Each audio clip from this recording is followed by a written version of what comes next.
Good morning, अस्सलाम वालेकुम। सबसे आगे मैं आपको कहेंगे खुशामदीद। मेरे साथ है मोहम्मद शुएब, मेरे साथ है सबीन फारूक। गुड मॉर्निंग, जुमा मुबारक। और आज के प्रोग्राम का आगाज़ हम करेंगे एक छोटी सी रिक्वेस्ट के साथ, और वो ये कि जब हम सुबह निकलते हैं कोई अपने तालीमी इदारे में जाने के लिए, कोई अपने ऑफिस जाने के लिए, कोई किसी और काम से, और not just in the morning, वैसे भी जब हम अपने घरों से निकलते हैं तो हम अक्सर जल्दबाजी में निकलते हैं।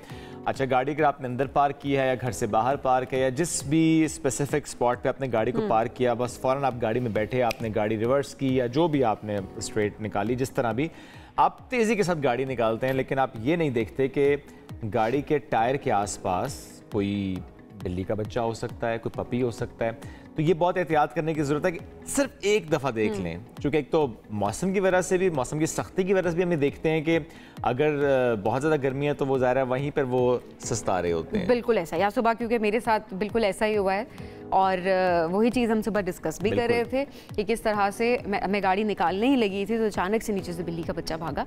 सो मैं बहुत डर गई कि खुदा ना खास्ता अगर मैं स्ट्रेट गाड़ी ना निकाल रही होती, थोड़ा सा तिरछी निकाल रही होती, तो अल्लाह ना करे तो वो गाड़ी के टायर के नीचे आ सकता था। तो इट्स इम्पॉर्टेंट कि बार बार हम याद दहानी करवाते भी रहते हैं, लेकिन जाहिर है मैं खुद भी मैं मेक श्योर करती हूँ, बट बाज़ोकात आप जल्दबाजी में होते हैं और आपको अब माइंड बहुत ज़्यादा डिस्ट्रैक्टेड होता है, तो आपको समझ नहीं आ रही होती और आप भूल जाते हैं। सो इट्स इम्पॉर्टेंट कि आप सुबह उठकर सबसे पहले एक रिमाइंडर लगा लें अपने फ़ोन में कि आप जब गाड़ी स्टार्ट करेंगे, स्टार्ट करते हुए आपने अपनी गाड़ी के नीचे एक दफ़ा चेक ज़रूर कर लेना है कि कोई भी जानवर वहाँ पर पनाह तो नहीं लिए बैठा और आप उसको रेस्क्यू कर दें। तो इससे आप क्या है, आप ज़िंदगी बचा सकते हैं। बिल्कुल ऐसे ही। और वैसे जब हम कहते हैं ना मौसम की सख्ती, तो सिर्फ इसलिए नहीं कि धूप है, गर्मी है, चूँकि मानसून भी है, धुआंधार स्पेल भी उसका जारी है, ऐसे भी हो सकता है कि बारिश से बच के कोई वहाँ पर हो। तो ऐसे में मुझे याद है इस्लामाबाद रावलपिंडी में आज जो सुबह बारिश हुई है, काले बादल एकदम छाए जनाब। बहुत सारे लोग तो सोए होंगे, उन्होंने वैसे वो मिस कर दिया। वैसे मॉर्निंग शो की सबसे अच्छी बात यह है कि हमारी रूटीन बहुत अच्छी होती है,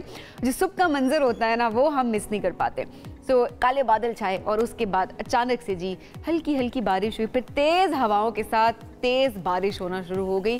सो बड़ा ज़बरदस्त मौसम हो गया था। 0 पॉइंट की बात की जाए, इसके अलावा मुख्तलिफ सेक्टर्स की बात की जाए, इस्लामाबाद में वहाँ पर बारिश हुई है और रावलपिंडी में बारिश हुई है। अच्छा, मैं ये देख रही थी कि बारिश ना बहुत तिरछी हो रही थी, तो वेरी ऑनेस्ट मैं पैटर्न बड़े नोट करती हूँ। हवा की वजह से, में भी हवा की वजह से, लेकिन शोएब जिस तरह से एकदम से एक शावर होता है और उसके बाद थोड़ी देर रुकती है, ये हम देख रहे हैं कि किस तरह से क्लाइमेट चेंज के असरात आ रहे हैं। बट मानसून में थोड़ा सा ऐसे होता भी है कुछ जगहों पर, कुछ जगहों पर, लेकिन हम अक्सर ये देख रहे होते थे ना कि तबाही थोड़ी कम होती, क्योंकि मैं जब घर से बाहर निकली तो इर्द गिर्द मतलब जो पौधे वगैरह थे वो अच्छी तरह से, अच्छा मतलब वहाँ पे देखा तो वहाँ पे बहुत बुरी तरह से डैमेज हुए थे। ये होता है। सो वो वाली चीज़ ज़ाहिर है आपको थोड़ा सा परेशान ज़रूर करती है कि ठीक है मॉनसून है, ये स्पेल अभी इस तरह का है, अगर हमने क्लाइमेट चेंज को ना कंट्रोल किया या हमने उसके ऊपर ना काम किया तो खुदा न खास्ते ज़्यादा नुकसान भी। बिल्कुल ऐसे है। चूँकि बात हम मानसून की कर रहे हैं सबीन, तो ऐसे में लाहौर से भी कुछ खबरें आई कि वहाँ पर रियाज कॉलोनी समेत कुछ और इलाके ऐसे हैं जहाँ पर तेज़ बारिश के बाद जो नशेबी इलाके हैं वो ज़ेरे आब आ गए। सड़कों पर वहाँ पानी खड़ा हो गया, ट्रैफिक की रवानी मुतासर हो गई। डेविस रोड, इशराक, रतबा चौक, इसके अतराफ में भी बादल बरसे, और जो ज़िला इंतज़ामिया उसकी जो टीम्स हैं वो नकासी आपको यकीनी बनाने के लिए वहाँ पर फील्ड में मौजूद हैं। अच्छा, और not just in Lahore, Punjab के दीगर शहरों में भी हम देख रहे हैं कि बारिश का इम्कान है। अच्छा, सिंध की बात भी अगर हम करें, कराची का जिक्र अगर हम कर लें, वहाँ पर भी बादल बरसे हैं। New Karachi, North Karachi, Surjani Town, Federal B Area, रात गए बारिश हुई। करीमाबाद, लियाकताबाद, यहाँ पर बूंदाबांदी हुई। बारिश और तेज़ समंदरी हवाएं चलने से गर्मी का जोर टूट गया, हब्स का खात्मा हो गया। अच्छा, मूसलाधार बारिश की जब हम बात करें तो शमाल मशरकी पंजाब में जो है वो कहा जा रहा है कि अर्बन फ्लडिंग का खतरा है। मरी, गिलियात, कश्मीर, गिलगित बल्तिस्तान, यहाँ पर लैंड स्लाइडिंग का खतरा है। तो ये ज़रा एक मौसम की कोई अपडेट, वीकेंड है तो ख्याल जरूर करें प्लानिंग करते हुए। बार बार हम रिपीट कर रहे हैं, अभी कहते हैं एक ही बात आप बार बार कर रहे होते हैं, बिकॉज अल्लाह माफ़ करे ऐसी खबरें इस वक्त, ये हमारे पास ऐसी खबरें आ रही होती हैं ब्रेकिंग में कि हम परेशान हो रहे होते हैं कि पिछले दिन में इतने सारे हादसा जो हैं वो सामने आ रहे होते हैं। तो एहतियात करें, अपनी गाड़ियों का भी ख्याल रखें, कहीं जा रहे हैं एट द सेम टाइम ये ख्याल ज़रूर रखें क्या जिस रास्ते से आप जा रहे हैं वो रास्ता सेफ़ है आपके लिए, आपकी फैमिली के लिए या नहीं है। बिल्कुल। अमेरिका में भी ऐसी है सबीन के, वहाँ पर भी मौसम ने तबाही मचाई है। वहाँ पर शदीद सैलाब आया है। रियासत न्यू मैक्सिको, यहाँ पर शदीद बारिशों के बाद आने वाले सैलाब में कई घर तबाह हो गए हैं। घरेलू साजो सामान पानी के रैलों में बह गया है। सैलाब के खौफनाक मनाजिर इस वक्त हम सोशल मीडिया पर देख भी रहे हैं और ये ऐसे मनाजिर हैं कि हमारे रोंगटे खड़े हो जाते हैं। इस वक्त आपको हम स्क्रीन पर दिखा भी रहे हैं। न्यू मैक्सिको रियासत, यहाँ पर देखिए किस तरह से घर ऐसे जैसे कश्तियाँ हों कि बिल्कुल तैर रही हैं और रैला उनको बहा ले जाता है। वहाँ पर निज़ाम दरहम बरहम हो चुका है। और अगर हम दीगर मुल्कों की बात करें और वापस अपने खत्ते में आ जाएँ और भारत की बात करें तो खबरें वहाँ से भी कुछ ऐसी ही आ रही हैं। वहाँ पर जो शुएब वहाँ से खबर है, बड़ी अफसोसनाक खबर है। रियासत उत्तर प्रदेश की अगर बात की जाए तो आसमानी बिजली गिरने से 38 अफराद जो हैं वो उनकी डेथ हो गई है और मुतअद्दिद जो हैं वो ज़ख्मी हो चुके हैं। अब शदीद बारिशें हैं वहाँ पर, जाहिर है सैलाब की बात की जाए वहाँ पर, हाँ वहाँ पर भी देखा जाए तो मुख्तलिफ हादसात हैं। उसमें भी अगर देखा जाए तो 79 अफराद जो हैं वो हलाक हुए हैं और हज़ारों जो हैं वो बेघर हो गए हैं। दिल्ली की बात की जाए वहाँ पर भी नहर टूटने के बाद गलियाँ और सड़कें जो हैं वो पानी में डूब गए हैं। ये मनाजिर भी इस वक्त हम देख रहे हैं कि किस तरह से लोग झोंपड़ियाँ बनाई हुई हैं, कैंप लगाए हुए हैं, वहाँ पर रहने पर मजबूर हो गए और किस तरह से लाइफ जैकेट्स पहनी हुई हैं, रेस्क्यू किया जा रहा है, कश्तियाँ चल रही हैं। तो निज़ाम ज़िंदगी जो है वो एक तरह से दरम भरम हो गया है। तो ये जो है हम हमेशा देख रहे होते हैं कि मॉनसून में इस तरह के वाक़यात जो हैं वो सामने आ रहे थे। अल्लाह सबको महफूज रखे। चलिए, तो हमने मौसम की बात की है, मौसमाती तब्दीली का जिक्र किया है, जो ज़्यादा इम्पैक्ट हो रहा है जिन खत्तों में उसकी बात की। आगे बढ़ते हैं और बात करते हैं दो तरफ़ा ताल्लुकात की। बात करते हैं बहुत से ऐसे डिस्कशंस की जिससे दो तरफ़ा ताल्लुकात बेहतर होते हैं। अज़रबैजान और पाकिस्तान, जब इसकी हम दोस्ती की बात करें, आज भी जब सुबह हम घर से निकले और स्पेशली श्रीनगर हाईवे पे हम देखें तो वहाँ पर आपको बहुत से बैनर्स नजर आते हैं। इनफैक्ट कल बड़ा अच्छा मंजर था, जगह जगह बैनर्स थे जब हम आ रहे थे और इस्तकबाल किया जा रहा था। बिल्कुल ऐसे। अच्छा, एक इस्तकबाल फ़ज़ाओं में भी तो हुआ है एग्जैक्टली कि 2 रोज़ा दौरे पर इल्हाम अलियूफ सदर हैं अज़रबैजान के, जब पाकिस्तान वो पहुँचे, जैसे ही वो पाकिस्तान की फ़ज़ाई हदूद में दाखिल हुए तो पाकिस्तान के फाइटर जेट्स ने उनको अपने हिफाजती हसार में ले लिया और एक तरह से उन तैयारों ने सलामी पेश की है उनको और उनको बिल्कुल खूबसूरत अंदाज से लेकर वो आगे बढ़ते चले जा रहे हैं। और ये खूबसूरत सा मंजर हम आपको बड़े अच्छे से कैप्चर भी हुआ है एब्सोल्युटली पूरी प्लानिंग के साथ।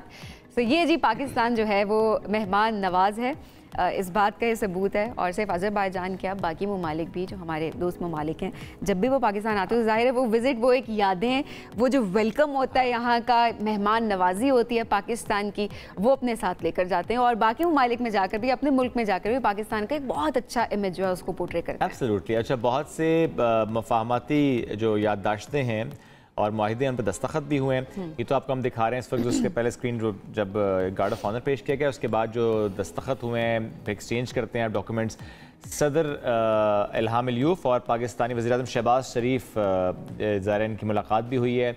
दो तरफ़ा तजारत, दिफा, पेट्रोलियम, मादनियात समेत जो मुख्तलिफ शोबे हैं इससे मुताल्लिक़ मफाहमती याददाश्तें इसमें शामिल हैं। और शहबाज शरीफ ने कहा है कि दोनों ममालिक के जो ताल्लुकात हैं वो कई दहाइयों पर मुहीत हैं। एक और जुमला बहुत प्यारा उनकी तरफ से कहा गया, हमारे दिल एक साथ धड़कते हैं, सोच यकसा है। बाहमी तजारती हुजम से मुताल्लिक ये कहा गया, बल्कि इसकी ख्वाहिश का इजहार किया गया कि इसमें हमें इजाफा करना होगा, मुख्तलिफ शोबे हैं इसमें जो ताउन है इसको बढ़ाना होगा। और सदर इल्हाम अलियूफ अज़रबैजान के सदर, उन्होंने कहा कि दोनों ममालिक $2 अरब की सरमायाकारी करना चाहते हैं। कश्मीर से मुताल्लिक सलामती काउंसिल की करारदादों पर अमल ना होना अफसोसनाक है।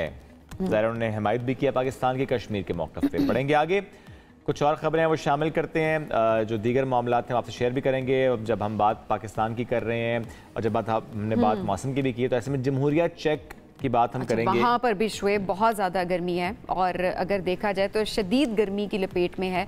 आवाम के साथ साथ जानवर भी वहाँ पर बहुत ज़्यादा परेशान है गर्मी से।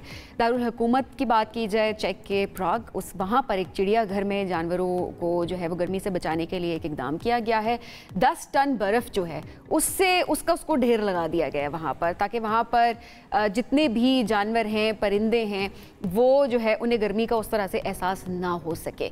तो इस वक्त हम देख भी रहे हैं किस तरह से हाथी जो है वहाँ पर बर्फ़ के साथ थोड़ा बहुत गर्मी का जोर टूटने के लिए थोड़ी सी कोशिशें कर रहे हैं। अपनी सूंड जो है वो उन्होंने अपनी बर्फ़ में लगाई है और साथ साथ रीछ, बाकी जानवर भी। अच्छा, ये बर्फ़ खा भी रहा है, एक मैं देख रही हूँ, ये देखें। हाँ, वो ज़रा लोटपोट भी हो रहे हैं, खा भी रहे हैं, गर्मी बहुत ज़्यादा है, एंजॉय कर रहे हैं, एंजॉय बेचारे बच रहे हैं किसी तरह से बचने की कोशिशों में। उनकी एंजॉयमेंट है ना, गर्मी में अगर बर्फ मिल जाए तो दैट्स एंजॉयमेंट। लोटपोट हुआ है बर्फ में, वो लोटपोट हो रहा है। अच्छा जी, बढ़ते हैं आगे, कुछ और खबरें आपसे शेयर करते हैं। अमेरिका की उम्र रसीदा सदर जो बाइडन की बात करते हैं, जिनके हवाले से सोशल मीडिया पे कहा जा रहा है जो भुलक्कड़ हो गए हैं वो। In my point of view, I think we should give him a space. Yeah, it's slip of tongue. ये लोगों का जो एक obviously लोग जो criticize कर रहे हैं और सोशल मीडिया पे जो चीजें वायरल हुई हैं उस पर्सपेक्टिव से हम बता रहे हैं, but obviously just a slip of tongue. It's okay. हुआ क्या? हुआ ये कि यूक्रेन के सदर से ज़ेलेंस्की, इनको गलती से उन्होंने रूस का सदर पुतिन कह दिया। नेटो इजलास जिसके बाद स्टेज पर वो खिताब में सदर जो बाइडन ने कहा कि अब मैं माइक यूक्रेन के सदर के हवाले करता हूं जो बहुत हौसलामंद और पुरज़म है। ख़वातीन और हज़रात, अब सदर पुतिन बात करेंगे। तहम बाइडन ने सदर ज़ेलेंस्की को सदर पुतिन कहने की गलती का फ़ौरन एहसास किया और कहा कि सदर ज़ेलेंस्की सदर पुतिन को हराएंगे। झिझक मिटाते हुए बाइडन ने मजीद कहा कि वह सदर पुतिन को हराने पर बहुत ज़्यादा तवज्जो रखे। अच्छा, क्या कहा, क्या मामला रहा, क्या माहौल था, कैसे उन्होंने कवर अप किया है, इसको आपको दिखाते हैं। I want to hand it over to the president of Ukraine, who has as much courage as he has determination. Ladies and gentlemen, President Putin. President Putin. He's going to beat President Putin. President Zelensky. I'm so focused on beating Putin, we got to worry about it. Anyway, Mr. President, I'm better. You are a hell of a lot better. चलें, ये तो मैं आपको दिखाया कि ज़ाहिर है हो जाता है, it's okay. लोगों को भी इतना हार्श नहीं होना चाहिए। वैसे मैं देखती हूँ अक्सर बहुत ज़्यादा ओपिनियंस को लेके ना, अपने या एक क्लिप देख लिया उसके पर्सपेक्टिव लोग बहुत हार्श हो जाते हैं। सो आई थिंक ऐसे नहीं होना चाहिए। Personally I believe this thing. Yes, it's normal. It could happen with anybody actually.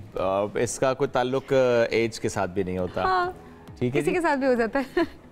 अच्छा, वैसे गलतियां थोड़ी ज़्यादा हो रही हैं ना, इसलिए लोग से ज़्यादा बात भी कर रहे हैं। अब हम इंसान हैं, इंसान तो खता का पुतला है। सही बात बोली मैंने जी, इंसान खता का पुतला है। हाँ, तो इंसान तो गलतियां करते थे। अब हम सब रोबोट्स थोड़ी हैं कि उसमें कोई गलती ना कर सके। टेक्नोलॉजी सॉफ्टवेयर इंस्टॉल्ड है और बस जिस तरह से इंस्ट्रक्शंस दे दी तो वह एज इट इज रटी रटाई चीज़ कोई अगर कर दी ना किस दिन रोबोट ने गलती तो लेने के देने पड़ जाने हैं।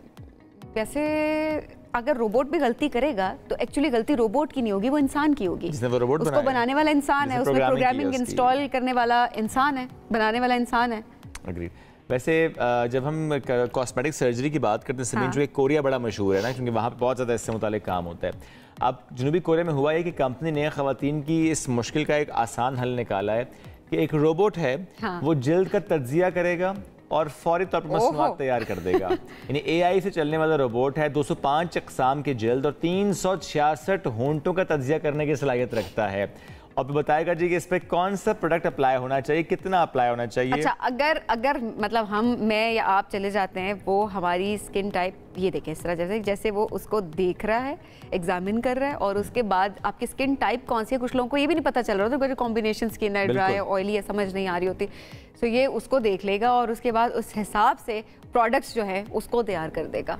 तो मतलब जो हमारे कॉस्मेटिक सर्जन थे, हमारे जो डर्मेटोलॉजिस्ट ने छुट्टी देके उनकी नहीं, आई थिंक वो तो ये प्रोसीजर्स करते हैं ना, ये तो सिर्फ कॉस्मेटिक्स में हमें बताएगा अच्छा फाउंडेशन, बेस, लिपस्टिक का शेड कि क्या अच्छा लगेगा तज्जिया करते हुए ना, कि अच्छा ये ऑयली स्किन है तो क्या लगाना है। आपको कंसल्टेशन इनसे मिल जाएगी। मेकअप आर्टिस्ट को सपोर्ट कर सकता है, ये हम कह सकते हैं, राइट। चले अच्छा, हमारे यहाँ भी बड़ा काम हो रहा है रिसर्च में।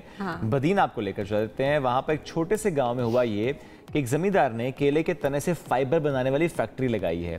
तो ये सोच उसकी कि आलूदगी से पाक हम रहें, मकामी लोगों के लिए रोजगार की फराहमी भी हो जाए। ये भी उनकी बहुत प्यारी सोच है। और इससे मुतालिक हम आपको दिखाते हैं कि किस तरह से वो जो केले के तने हैं उनको वो वहाँ से काटते हैं, 2 हिस्सों में तकसीम करते हैं, थोड़ा सा उसकी प्रोसेसिंग होती है, फिर उसको सुखाते हैं और सुखाने के बाद जो है उसको इस्तेमाल कर पाएंगे। तो वहाँ पे बड़ा इसको सराहा भी जा रहा है, अच्छा, देखिए उसको पहले जलाया जाता था ना तने को, तो वो बेसिकली एक तरह से आलूदगी भी उससे फैलती थी। तो उसका हल भी निकल आया कि आप उसको जलाए भी ना, उसको आगे फर्दर रिसाइकिल किया जा सके, यूटिलाइज किया जा सके। और कई मन जो फाइबर था वहाँ का वो ज़ाया हो रहा था पहले, लेकिन अब वो यूटिलाइज हो जाएगा। रोजाना जो है वो कई मन फाइबर वहाँ से निकलता है और अब जाहिर है उस लिहाज से वो अपना बिजनेस भी रन करें। सो ये अच्छी बात है कि छोटी छोटी चीज़ें होती हैं जो कि हम डेली बेसिस पे जिनको ज़ाया भी कर रहे होते हैं, इग्नोर भी कर रहे होते हैं। सो इट्स इम्पॉर्टेंट कि आप जो है अपनी प्रोडक्टिविटी उसके अंदर लेकर आए और उसके बाद अपने लिए भी फ़ायदेमंद उसको बनाएं और दूसरों के लिए भी फ़ायदेमंद बनाएं। बिल्कुल ऐसे ही। चलें आगे बढ़ते हैं। और आज का दिन बड़ा अहम है, आज 12 बजे का इंतजार है जी। PTI के लिए बहुत अहम है, सुन्नी इत्तेहाद काउंसिल के लिए, I mean government and opposition दोनों के लिए अहम है, चूँकि कल ये फैसला आना था, कॉजेस जारी भी हुई थी, लेकिन फिर समहाउ ज़्यादा चीज़ें कुछ चेंज हुई हैं और आज के हवाले से कहा गया कि 12 बजे जो है सुप्रीम कोर्ट का 13 रुकनी बेंच जो है वो ये महफूज फैसला सुनाएगा जो कि 9 तारीख को महफूज किया गया था। यानी कि जो मखसूस नशिस्तें हैं कि क्या वो सुन्नी इत्तेहाद काउंसिल को मिलेंगी या कि वो नहीं मिलेंगी।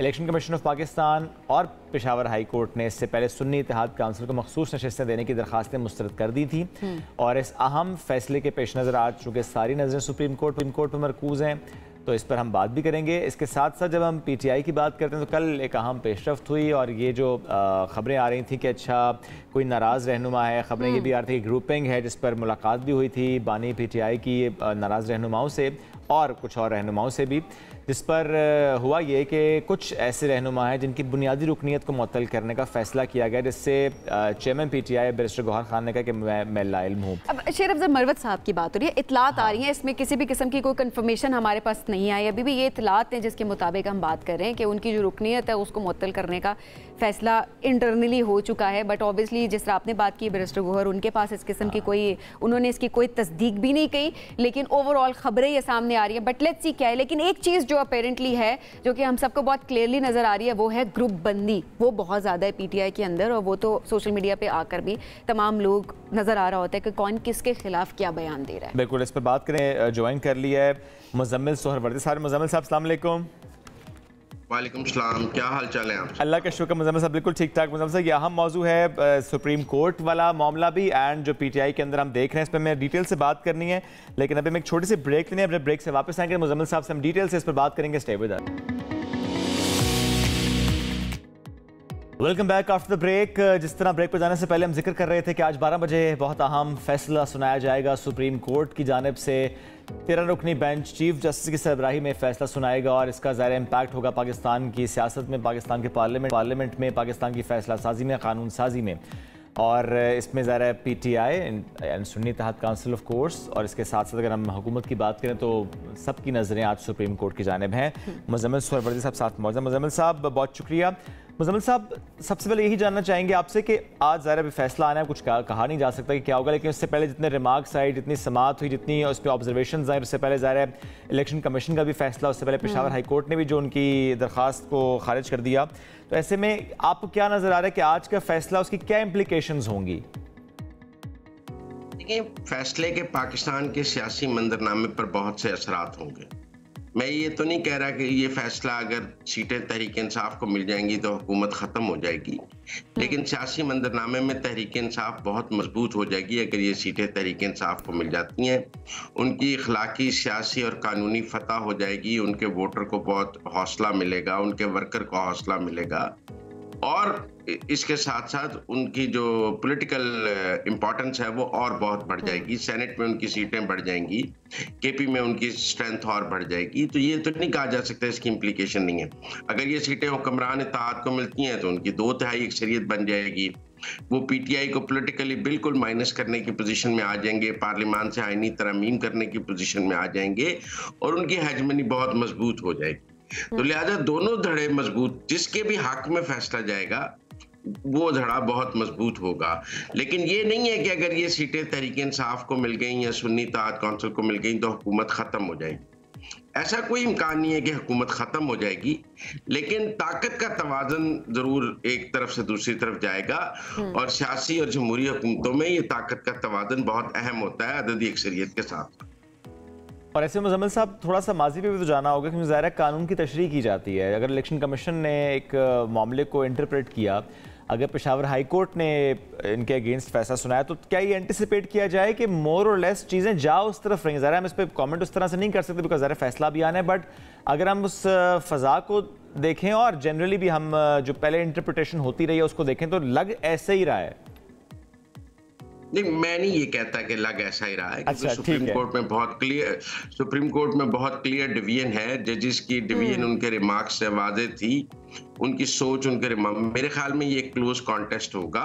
अच्छा। और जो खामोश जजेस हैं जिन्होंने समाअत के दौरान कम रिमार्क्स दिए हैं और जिनकी सोच हमारे सामने बिल्कुल वाज़ेह नहीं है, उन 1-2 जजेस के हाथ में ये फैसला है, क्योंकि बाकियों की राय तो मेरे और आपके सामने है कि कौन क्या सोच रहा है और किसकी क्या राय है। और इससे पहले बहुत कम बिल्कुल, ये बहुत अहम बात आप कर रहे हैं ज़रा रिमार्क्स का, लेकिन ज़रा ये हमने देखा भी है मुज़म्मिल साहब के रिमार्क्स कुछ होते हैं और फैसला कुछ और होता है। ये हमने हमेशा देखा है जब हम कोर्ट्स के मामला कवर करते आए हैं। बस एक कमेंट और कीजिएगा इस पर कि इससे पहले फुल कोर्ट इजलास भी हुए, ज़ाहिर है पहले ये फैसला कल सुनाया जाना था और इससे पहले हमने देखा भी कि फुल कोर्ट इजलास भी हुए हैं। उसका क्या इम्पैक्ट है आपकी नज़र में? ये अच्छी बात है, जजेस आपस में बैठ के मुशावरत करते हैं फैसले के ऊपर, और कोई आपस में उनके इस तरह जिंदगी। पहले हमने सुप्रीम कोर्ट में ये देखा था कि जजेस का इकट्ठा बैठना बहुत मसला है। बिल्कुल, कई साल तक तो हमें यही बताया जाता रहा कि इस मुल्क में फुल कोर्ट हो ही नहीं सकता, क्योंकि सुप्रीम कोर्ट में बहुत इख्तलाफात हैं, तो फुल कोर्ट मुमकिन नहीं है। कई साल फुल कोर्ट नहीं हुआ, और मुल्क के अहम हुकूमतें बदलने के मामलात पर भी फुल कोर्ट नहीं बना, और एक बेंच ही सारे मुकदमात सुनता था। अब फुल कोर्ट बन जाता है, सब बैठते हैं और जजेस भी आपस में बैठ के फैसले पर बात करते हैं, और अगर मुशावरत से फैसला करते हैं और सब अपनी अपनी राय देती हैं, तो ये तो निज़ाम अदल की जीत है। मैं इसको नेगेटिव नहीं लेता। एग्जैक्टली। अच्छा चले अब अगले मामले की तरफ आते हैं। कल से जो मामला गर्दिश है, सुनने में आ रहा है, जाहिर है कोई किसी ने तस्दीक नहीं की उस हवाले से, बट इतलात यही आ रही हैं कि शेर अफजल मरवत पार्टी रुकनीत मुअत्तल करने की खबरें आ रही हैं कि यानी PTI की तरफ से ये कहा जा रहा है कि उनकी पार्टी रुकनीत जो है उसको मुअत्तल कर दिया जाए। सो आपके पास कोई इतलात इसके हवाले से मौजूद हैं, या आप इस पूरे सिनेरियो को, इन सारी खबरों को, इन इतलात को आप किस तरह से देख रहे हैं? नहीं, शेर अफजल मरवत साहब ने अपने ट्वीट में इसकी तस्दीक किया और उन्होंने कहा कि मैं लानत भेजता हूँ ऐसी जमात पर जहाँ इंसान की इज्जत ना हो। तो टेक्निकली मुझे लगता है शेर अफजल मरवत साहब ने क्विट करने का फैसला कर लिया। उनका पहले भी एक वीडियो क्लिप आया था इस हवाले से, और मैं उनका ट्वीट आज देख रहा था, तो मुझे लगता है कि शेर अफजल मरवत ने भी तहरीक इंसाफ को छोड़ने का फैसला कर लिया, और तहरीक इंसाफ ने भी उन्हें अलग करने का फैसला कर लिया। ये बस ऐलान की बात है। अगर आप शेर अफजल मरवत का ट्वीट पढ़ें तो उससे चीज सूरत हाल काफी क्लियर हो जाती है कि उन्हें पता है कि वो जा रहे हैं। वो PTI में है या सुन्नी इत्तेहाद काउंसिल में? वो दोनों जगह से जा रहे हैं, उनको पता है। लेकिन अब सूरत हाल ये है कि उनको MNA से नहीं हटाया जा सकता। बिल्कुल, ये हमने माजी में भी देखा है कि वो PTI शदीद कोशिश के बावजूद राजा रियाज को भी नहीं हटा सकी थी, क्योंकि आइन में लिखा है कि आप सिर्फ 2 ही सूरतों में डिस्क्वालिफिकेशन होती है। एक, अगर कोई अदम एतमाद या एतमाद के वोट में आप पार्टी पॉलिसी के खिलाफ वोट दें, या बजट पे दें। तो इन दोनों जगह अगर वो वोट पार्टी पॉलिसी के खिलाफ नहीं देंगे, तो बाकी जगह अगर वो पार्टी पॉलिसी से हट के चलते भी रहे तो उनकी नहीं होगी। हमें आयशा गुललई का केस भी याद है, इमरान खान उनको भी MNA से हटा नहीं सकेंगे। तो मुझे लगता है कि वो, उनको पता है वो बतौर MNA सेफ है, बाकी तहरीक इंसाफ में वो नहीं। अच्छा मुज़म्मिल साहब, जाहिर है ये इख्तलाफात तो सामने आ ही रहे हैं, हर तरह से हम देख भी रहे हैं बयानबाजियाँ एक दूसरे की तरफ से। गवर्नमेंट तो क्या, PTI की अगर बात की जाए तो मुझे ऐसे पर्सनली यही लग रहा है देख कर ट्वीट्स के वो अपने लिए खुद ही काफ़ी है कि एक दूसरे के ऊपर बयानबाजी, किसी के खिलाफ जो है वो बयान देना और सब कुछ। अच्छा, बानी PTI अब जाहिर है वो एक तरह से बड़ी मुश्किल में नज़र नहीं आ रहा है कि किस तरह से पार्टी इत्तेहाद को कायम रखें। अब जेल में बैठ कर क्या वो ये सारे इख्तलाफात इनको दूर करने में कामयाब हो सकते हैं? लेकिन जिस किस्म की लीडरशिप वो आगे लेकर आए हैं, वो बैरिस्टर गौहर, उनके बारे में सबको पता है, वो जूनियर है सबसे, बाद में आए तहरीक इंसाफ में, चेयरमैन बन गए। इसी तरह बाकी जो लोग वो आगे लेकर आए हैं, उनकी लीडरशिप पे एतराज़ात हैं। सीनियर लोग आउट हैं, जूनियर लोग इन हैं। तो इस तरह ये मसाइल तो पैदा होते हैं, और मैं समझता हूँ कि इमरान खान साहब को सूट करते हैं ये मसाइल, क्योंकि उनकी लीडरशिप पर तो सब मुत्तफिक हैं। और अगर नंबर 2 के ऊपर बहस और लड़ाई जारी रहती है, तो उनकी लीडरशिप तो अनक्वेश्चनेबल रहती है, और सब इमरान खान की ज़ात पर तो मुत्तफिक हैं। वो ये चाहेंगे कि उनके बाद कोई ऐसा लीडर ना हो जिस पर सब मुत्तफिक हो जाएं, और सब उन्हीं पर मुत्तफिक रहें तो ज़्यादा। डिवाइड एंड रूल सब सियासी जमातों में होता है। इमरान खान साहब को भी ये सूट करता है। मुझे नहीं लगता ये उनके लिए नुकसानदेह है। अच्छा, ये नहीं लगता कि उनके लिए नुकसानदेह है, तो मतलब बात फिर वही होगी कि शायद वो इख्तलाफात हल करने की कोशिश भी नहीं करेंगे। जो चल रहा है चले, बाकी सारे लोग तो उनकी तरफ हैं ऑलरेडी। जी बिल्कुल, सब उनके साथ हैं और सब उनको लीडर मानते हैं, तो ये उनके लिए काफ़ी है। बाकी अगर कोई बैरिस्टर गौहर के खिलाफ है, उमर यूब के खिलाफ है, शिबली फराज के खिलाफ है, और गंडापुर के खिलाफ है, तो उससे इमरान खान को क्या फ़र्क पड़ता है? वो रहे खिलाफ। वो उन सबको ये कायल तो नहीं कर सकते कि आप बैरिस्टर गौहर को भी लीडर मान लें। वो यही कायल करेंगे कि आप मुझे लीडर माने, सब उनको लीडर मान रहे हैं, ये काफ़ी है। अच्छा, शेर अफजल मरवत की बुनियादी रुकनीत को मुअत्तल करने के बाद आपको लगता है कि बस अब जो नाराज थे वो राजी हो गए? नहीं, मैं ये नहीं समझता। नाराजगियां तो और बहुत हैं। जो शहरियार अफरीदी की नाराजगी है वो कोई शेर अफजल मरवत की वजह से तो नहीं थी। बिल्कुल। शेर अफजल मरवत की वजह से तो बैरिस्टर गौहर या रऊफ हसन या शिबली फराद नाराज हो सकते हैं, लेकिन जो लोग बैरिस्टर गौहर और इनसे नाराज हैं उनमें शंदाना गुलजार हैं, शहरियार अफरीदी हैं और लोग हैं, वो लोग, उन लोगों की नाराजगियां तो अपनी जगह मौजूद हैं। उनकी कोई शेर अफजल मरवत से नाराजगी तो नहीं थी। तो वो नाराजगियाँ कैसे ख़त्म होंगी या ख़त्म नहीं होंगी और ये रहती हैं पार्टी में? इट्स नॉर्मल, वो नॉर्मल, वो बानी तहरीक इंसाफ जब बाहर आएंगे तो ख़त्म होंगी। जब तक वो जेल में हैं ये कायम रहेंगी। वो सब आपको लगता है कि ये जाएंगे? मुज़म्मिल साहब, आपको लगता है कि जल्द हो सकता है ऐसा? क्योंकि ज़ाहिर है 9 मई वाले जो मुकदमात में जिस तरह से कल की पेशरफ है तो लग नहीं रहा कि कोई भी हुकूमत की ये मामला है कि वो निकलने देंगे। ज़ाहिर एक केस में अगर बरी हो जाते हैं या वहाँ पे रिलीफ हो जाता है या वहाँ पे बतौर पीटीआई इंसाफ उनको मिल जाता है तो दूसरा केस सामने खड़ा हो जाता है। आज का जो केस है ना मखसूस नशिस्तों वाला, ये काफ़ी तय कर देगा। ये सिर्फ बहुत तय करेगा तहरीक इंसाफ की सियासत की। और अगर उनको ये मखसूस नशिस्तें आज मिल जाती हैं तो फिर मैं समझता हूँ बानी तहरीक इंसाफ को भी ज्यादा देर अंदर रखना इतना आसान नहीं। चलें, आज का केस जो है उसकी बड़ी इम्प्लीकेशन होंगी सियासत में भी, पार्लियामान में भी, फैसला साजी में भी और बानी पीटीआई के लिए भी। मुज़म्मिल साहब बहुत शुक्रिया, साथ मौजूद थे, हमसे गुफ्तगू करते। नाज़रीन, एक ब्रेक की तरफ बढ़ेंगे, ब्रेक से वापस आएंगे। Stay with us.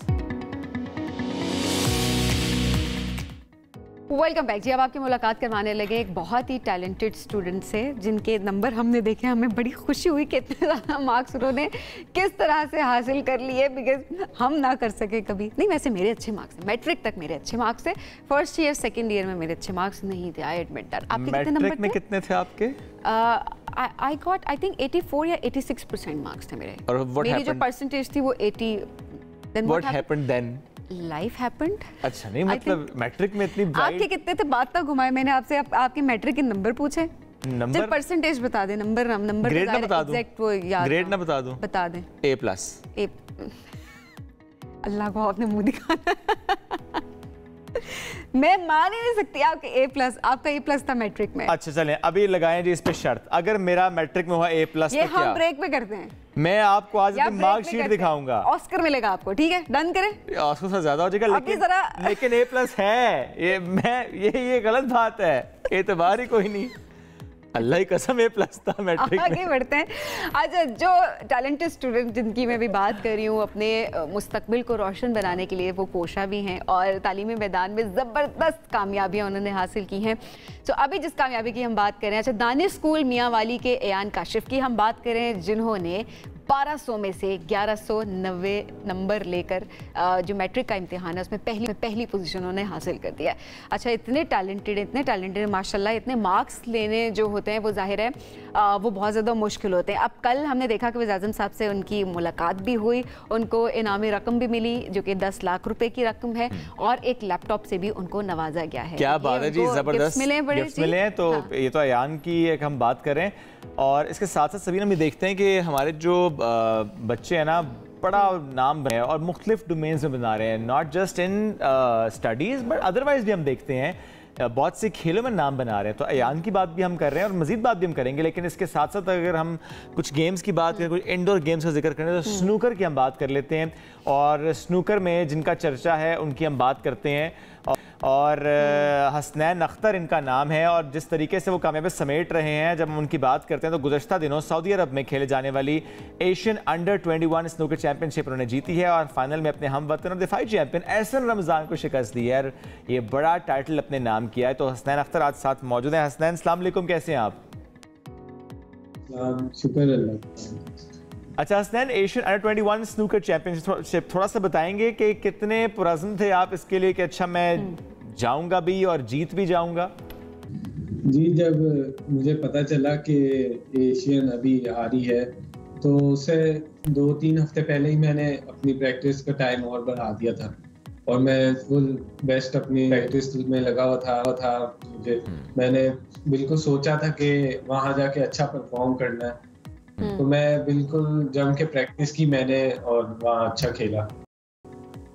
ओके और हराया भी आपने दिफाई चैंपियन को, एहसन रमज़ान को। ऑलरेडी एहसन की ज़ाहिर इतनी फतूहात हैं कि बहुत ज़्यादा उनको पे ज़राई मिलती रही। तो ये प्रेशर था कि अच्छा फाइनल एहसन रमज़ान से है?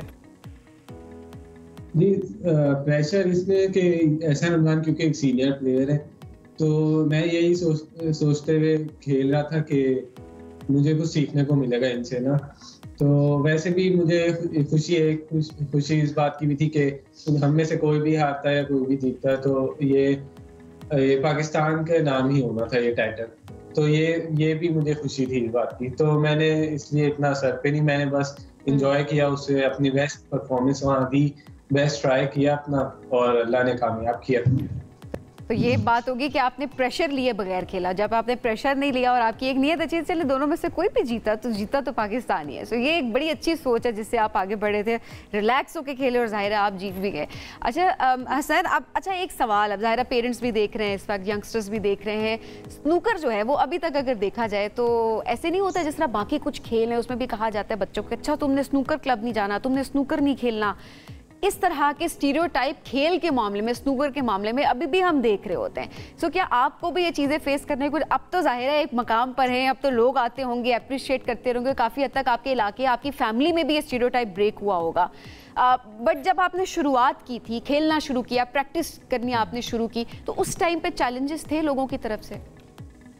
जी असल में जब मैंने खेलना शुरू किया ना, जब मेरे वाले साहब को भी पता चला कि मैं अच्छा खेलता हूँ, मुझे शौक हुआ खेलने का, तो उन्होंने मुझे और सपोर्ट किया।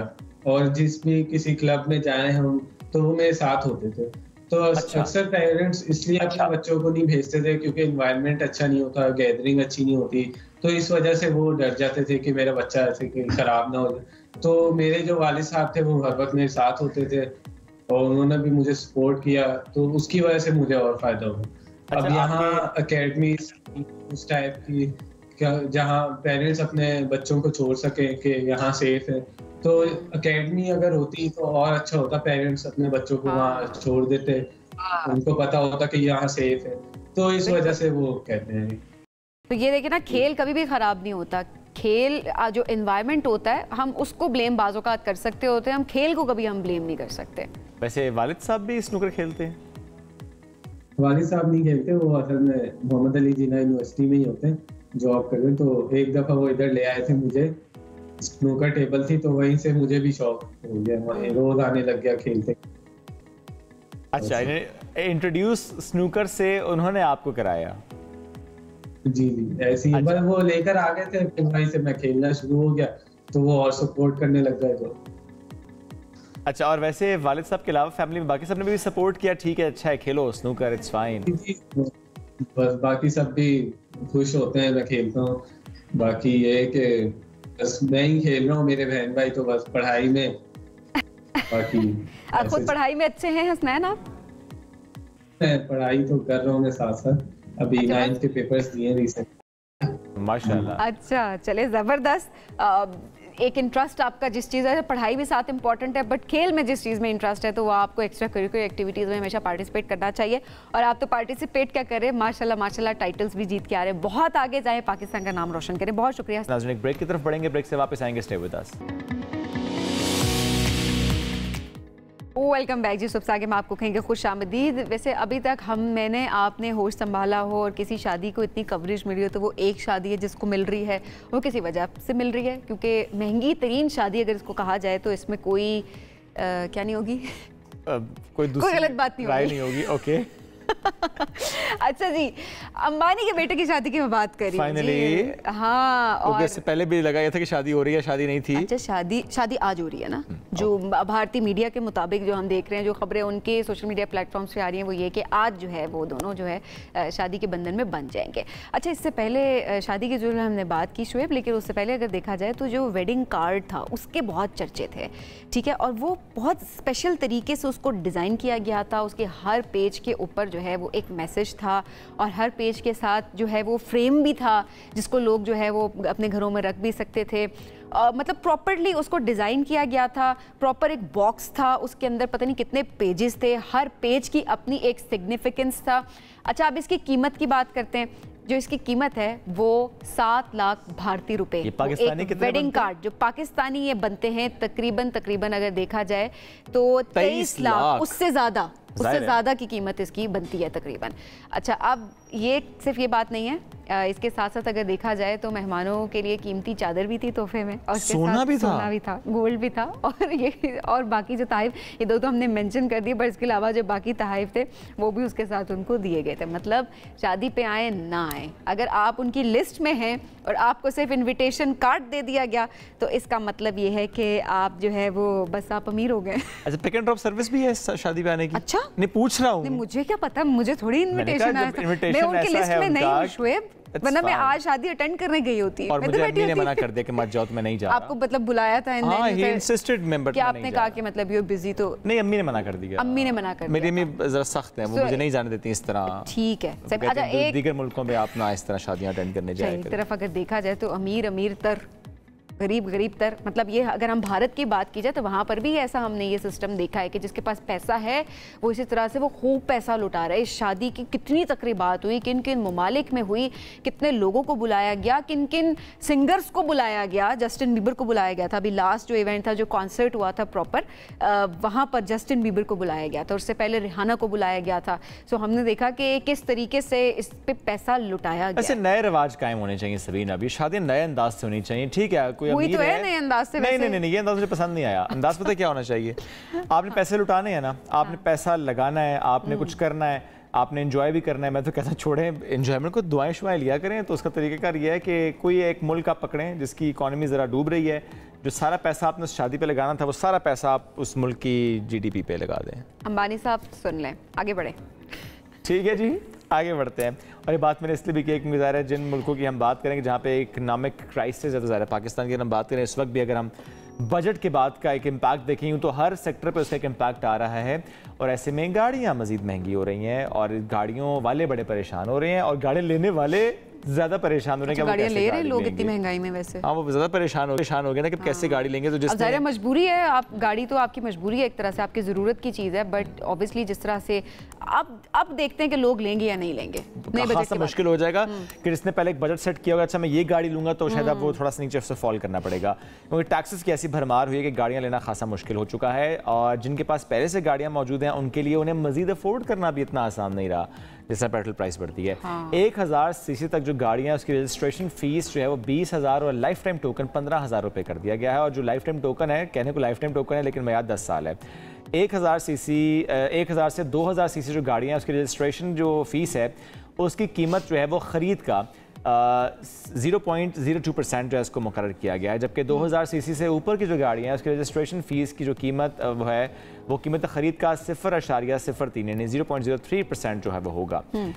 इस पर बात करते हैं। हमें इस वक्त ज्वाइन किया है सुनील मंज ने, पाक व्हील्स के बानी भी हैं। सुनील, सबसे पहले हम यही जानना चाहेंगे आपसे कि बजट का ओवरऑल इम्पैक्ट चूँकि ज़रा हर चीज़ पर तो आया है, जनरली बताएं कि गाड़ियों पर कितना इसका इम्पैक्ट है। कुछ स्टैट्स हमने ज़्यादा शेयर किए हैं। जी, बहुत शुक्रिया बुलाने के लिए। अच्छा, बजट का इम्पैक्ट हर साल आता है और हर साल बजट के इम्पैक्ट से बिजनेसेस में होना ही चाहिए कि बिजनेसेस का एक स्मूथ पाथ हो। आपको पता हो कि ये होना है। हर साल जून से पहले लोगों को मार्केट में होता है कि ये हो गया वो हो गया, और उसमें हमारी गवर्नमेंट का भी बड़ा रोल ये है कि हम जो है ना कन्फ्लिक्टिंग स्टेटमेंट देते हैं। तो इस साल आपने सुना होगा कि जी लोकल जो हाइब्रिड टैक्स है वो 8.5 से 25% जाने लगा है।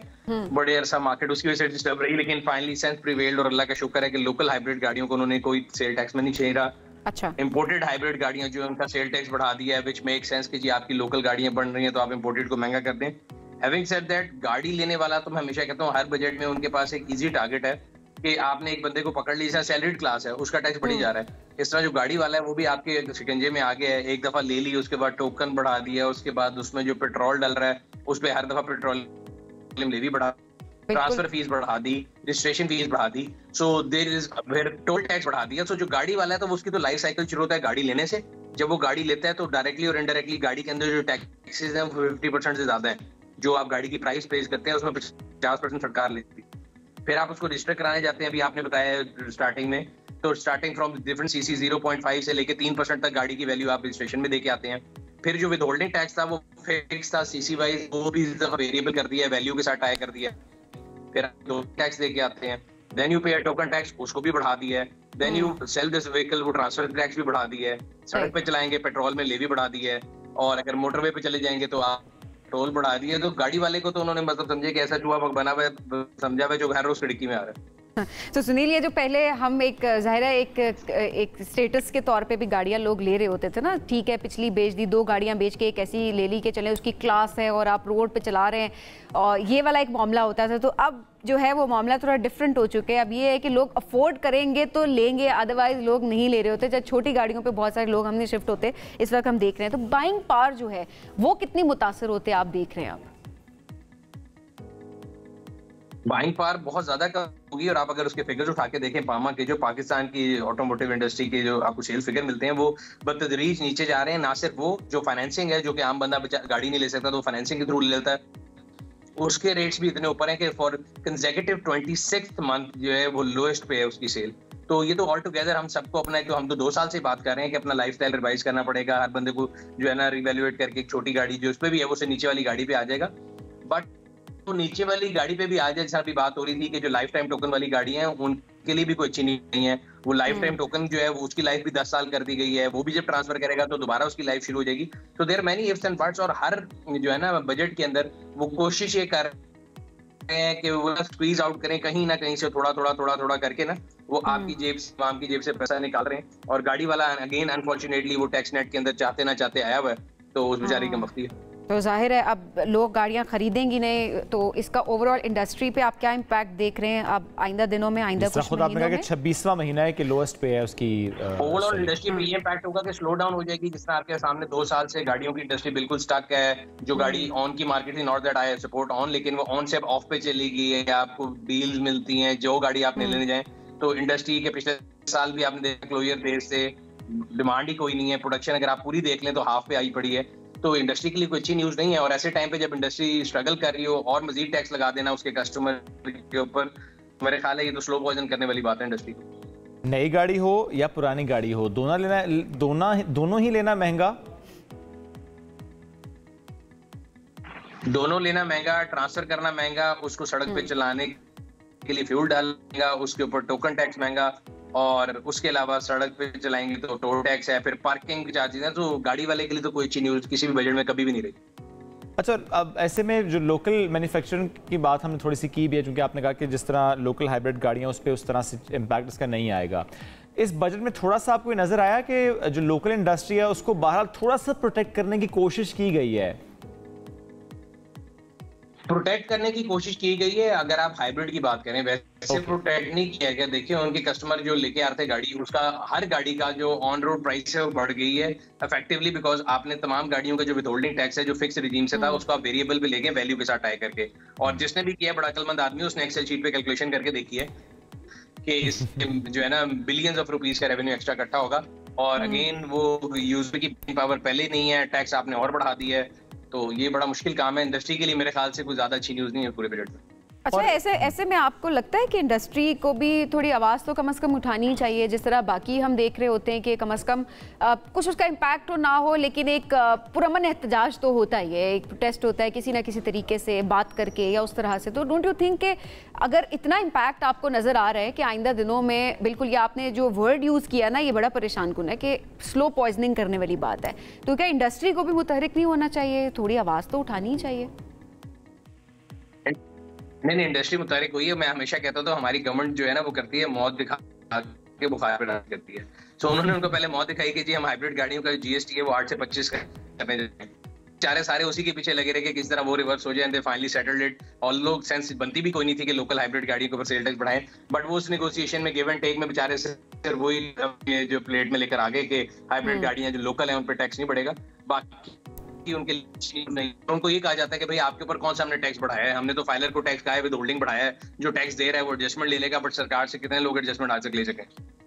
अब ऐसे में सुनील, ज़रा इससे पहले अगर हम कुछ साल पहले का जिक्र करें, जबकि बड़ा सपोर्ट किया जाता था कि अच्छा दीगर कंपनीज आएँ पाकिस्तान में, प्लांट लगाएं, यहाँ मैन्युफैक्चरिंग हो, थोड़ी गाड़ियाँ कंपैरेटिवली सस्ती हों, लेकिन अभी बिल्कुल माहौल ज़रा में ऑपोजिट नज़र आ रहा है। जो ऑलरेडी यहाँ पे असेंबलिंग हो रही थी, हमें उसकी, जिस तरह आपने खुद भी कहा कि 2 साल हो गए, ज़ाहिर है बिल्कुल लोएस्ट पे है वो। कायबर की बात करें वो हाईएस्ट पे है, तो उस पर वजह से ज़रा लोग फाइनेंसिंग करा नहीं पाते। ऐसे में तो हम इस इंडस्ट्री को बिल्कुल तबाह कर देंगे, isn't it? I couldn't agree with you more on this because देखें ना, एक तो उनकी प्रोडक्शन लो थी, फिर उनकी CKD लीगल किट्स इंपोर्ट नहीं करने दी जा रही थी कि जो हमारे पास LC खोलने के पैसे नहीं है। तो मैं जितना भी चाहूँ कि मैं ऑटो इंडस्ट्री के लोगों के ऊपर क्रिटिसाइज करूँ, लेकिन इस चीज पे मैं उनके साथ हूँ कि उनके साथ पिछले 2 साल बहुत ज्यादती हुई है। बिल्कुल ठीक है। सुनील, लास्ट में एक छोटा सा पॉइंट और भी कि जो हालात हैं और अगर हालात ऐसे ही रहे तो आपने जिस तरह पहले कहा था कि अच्छा बड़ी गाड़ी लेके छोटी गाड़ी, मुझे तो लग रहा है कि गाड़ियाँ छोड़ के साइकिल। दो चीजें सर, एक तो मैं ये बड़ा क्लियरली कहता हूँ कि अक्सर लोग पूछते हैं गरीब आदमी गाड़ी ले सकेगा। गरीब क्या, बेचारा मिडिल क्लास का बंदा भी अब नई गाड़ी तो नहीं ले सकता। और yes, will all have to revise. जो बंदा बड़ी गाड़ी चला रहा था उसको उससे छोटी पे आने पड़ेगा, जो उससे छोटी चला रहा था वो मोटरसाइकिल पे आ जाएगा। आई एम फेयरिंग कि मोटरसाइकिल वाला जो है फाइनली साइकिल पे एंड अप करेगा, बिकॉज जो फ्यूल की प्राइसेस और सारी प्राइसेस हैं उनसे, this is the reality, I am not joking. नहीं हो सकता सुनील, वो हुकूमत चाह रही है कि सब हेल्दी हो जाएं साइकिल चला के, इसलिए मैं खुद भी चलाए ना, फिर वो हेल्दी हैं, खुद ऑलरेडी हेल्दी हैं, उन्हें जरूरत नहीं है मजीद हेल्दी होने की। सुनील भाई इज वेरी एक्टिव माशाल्लाह। सुनील भाई ऐसा ही है, साइकिलिंग का खुद शौक तो नहीं है कहीं?